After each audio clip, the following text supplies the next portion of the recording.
Et bien bonjour à tous amis, c'est Nassour, je te retrouve sur la Banane Team, une nouvelle émission que j'ai, la Banana News, ou bien disons, bon voilà, et qui parle de jeux vidéo. Et aujourd'hui c'est...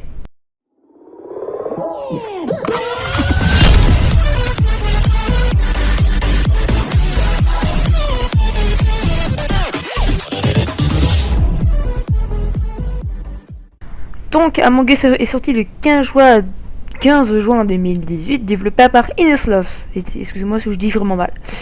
Avant de parler du jeu, parlons de Innersloth. Innersloth a été fondé en 2015 par Forrest W, Marcus B et Amy L. Pour vous dire que quand Among Us est venu extrêmement populaire, il n'était pas du tout prêt pour ça. Mais bon, donc le premier jeu qui s'intitule Dig to China. C'est un jeu sorti sur smartphone, mobile, tout ça. Et en fait, il fallait creuser jusqu'au centre de la Terre. 3,8 étoiles sur Play Store, pour vous dire. Et je pense que la suite va vous plaire. Est-ce que vous vous souvenez quand Amixem, Farod et d'autres youtubeurs faisaient des vidéos sur des jeux Flash, la série Henry Stickmin? Eh ben, ce sont eux, Innersloth, qui ont créé la série. Donc c'est pour ça qu'on va voir cette année, en 2021, la nouvelle map Airship. Donc j'espère que la vie arrive.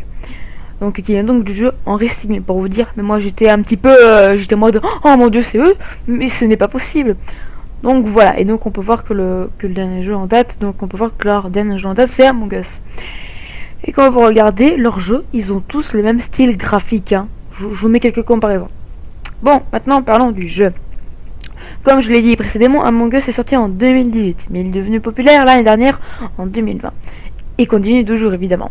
C'est un jeu multijoueur gratuit sur téléphone, mais payant sur PC, sur ordinateur, donc on a Steam, puis Epic Game Store, et maintenant sur les consoles, sur Xbox et sur Switch.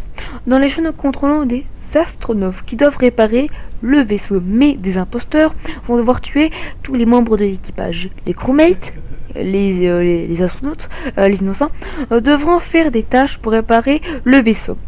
Les imposteurs, eux, doivent tuer et empêcher la réparation du vaisseau. Si la barre des tâches en vert en haut à gauche se remplit, c'est la fin de la partie et les crewmates gagnent. Lorsque tous les imposteurs ont tué tous les crewmates, c'est la fin de la partie. En début de partie, on sait si on est crewmate, innocent, ou imposteur, voilà. Comme je l'ai dit précédemment, les crewmates doivent faire des tâches du type CP, relier des câbles de même couleur, ranger des pierres ou des minéraux, toutes les tâches qui sont affichées depuis le début de ce plan. Lui, l'imposteur, il doit tuer tout le monde sans se faire remarquer. Quand il tue quelqu'un, déjà ça fait une animation chez le crewmate, mais que l'imposteur n'en voit pas. Bon. Et après, il y a un petit cadavre au sol. C'est comme ça que les crewmates peuvent report le cadavre. Bon, après, on a une salle de discussion qu'on se lance, parce que de base, on ne parle pas dans le jeu.